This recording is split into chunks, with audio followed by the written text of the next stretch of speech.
Donc maintenant que l'on a abordé la notion de type, on va pouvoir améliorer le script d'affichage de Bonjour le monde, puisqu'ici donc on l'a défini avec plusieurs variables, dont on se rend compte d'ailleurs que l'une ne servira jamais. Et donc on va pouvoir utiliser un tableau pour définir les différentes traductions que l'on souhaite avoir. Donc pour ça, on va créer une variable $lang, par exemple, qui va être égale à un tableau. Alors avec pour valeur, donc la traduction en anglais, la version anglaise, et la version française. Donc on voit que les différentes valeurs sont séparées par des virgules. On n'oublie pas le point-virgule à la fin de l'instruction, sinon ça va renvoyer une erreur. Ici, donc on n'a plus besoin de ces variables-là, et celle-ci, on va pouvoir la modifier. On va l'appeler $affiche est égal à 1 pour pouvoir afficher la valeur du tableau de rang 1.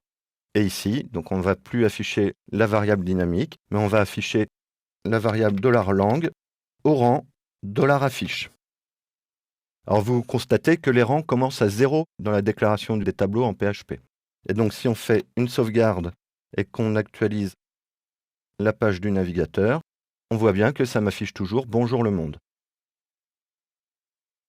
Ici, si je mets $affiche égale 0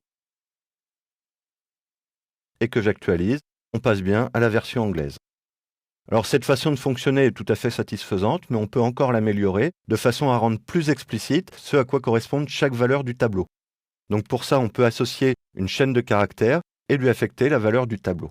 Donc ici, je vais demander par exemple EN pour que ce soit explicite. Et pour pouvoir affecter à EN la valeur Hello World, on va l'affecter avec égal et supérieur, donc une flèche, qui va définir que pour le tableau $lang, la valeur EN correspondra à cette chaîne de caractères. Et de la même manière, ici, la valeur FR correspondra à cette chaîne de caractères. Dans ce cas-là, $affiche ne devra plus valoir un numérique, mais une chaîne de caractères, FR par exemple. Et si je fais une sauvegarde et que j'actualise la page, on a bien notre affichage en français. Une autre façon de déclarer un tableau, c'est de déclarer d'abord un tableau vide, arrêt, puis de définir chacune de ces lignes. Donc $lang EN est égal à Hello World et $lang FR est égal à Bonjour le monde. Alors cette ligne-là, on n'en a plus besoin, on va donc pouvoir la commenter.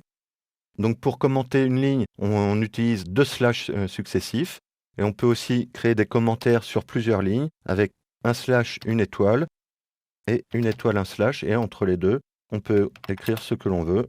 Ceci est un commentaire sur 2 lignes. Donc il est très important de toujours bien commenter son code. Ça permet, quand on revient dessus plusieurs jours, plusieurs semaines, voire plusieurs mois après, de se souvenir à quoi correspondent les différentes fonctions, ce que le code est censé faire, ce qu'il est censé avoir comme paramètres, etc. Et donc ici, si je sauvegarde et que j'actualise la page, on a bien toujours Bonjour le monde. Et ici, si $affiche devient EN, on a bien Hello World.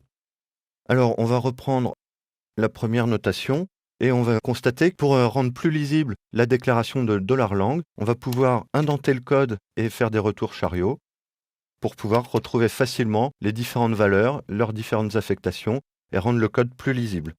Donc là, si je sauvegarde et que j'actualise la page, on n'a pas de problème au niveau du rendu, donc il est préférable de bien aérer son code pour le rendre plus lisible, parce que s'il est trop compact, quand on revient dessus plusieurs semaines après, on a du mal à s'y retrouver. Une dernière précision sur les variables. Là, j'ai créé donc une nouvelle variable, donc que je vais pouvoir la nommer $toto est égal à rebonjour. Et ici, je vais mettre un lien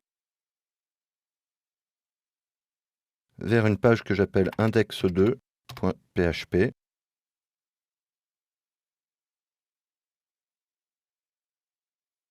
Puis, je vais créer, avec CTRL ou commande N, je crée un nouveau fichier sur lequel je vais demander en PHP. Alors vous voyez que sur Notepad++, ici, je n'ai pas défini de type de fichier pour le fichier que je viens d'ouvrir. Donc il a déterminé que c'était du texte normal. Donc ici, je vais pouvoir lui indiquer qu'il s'agit du PHP, et là il applique la coloration syntaxique. Donc, et dans ce fichier, je vais demander d'afficher la variable $toto. Echo $toto. Je vais sauvegarder donc index2.php. Et si je vais dans le navigateur, donc je rafraîchis la page, je clique sur le lien, et là on me dit undefined variable, ce qui veut dire en fait que dans le fichier index2.php, la valeur de Toto n'existe pas. En fait, ce qui se passe, c'est que quand j'appelle le fichier index.php, ça crée le contexte PHP sur le serveur. Une fois que le serveur a fini de lire le fichier, il le renvoie au navigateur, et du coup, on ferme la connexion et il perd toutes ses données. C'est-à-dire que les variables que l'on définit en PHP ne sont valables que tant qu'on est sur le serveur. Dès que le serveur renvoie la réponse et coupe la communication avec le navigateur, toutes les variables disparaissent.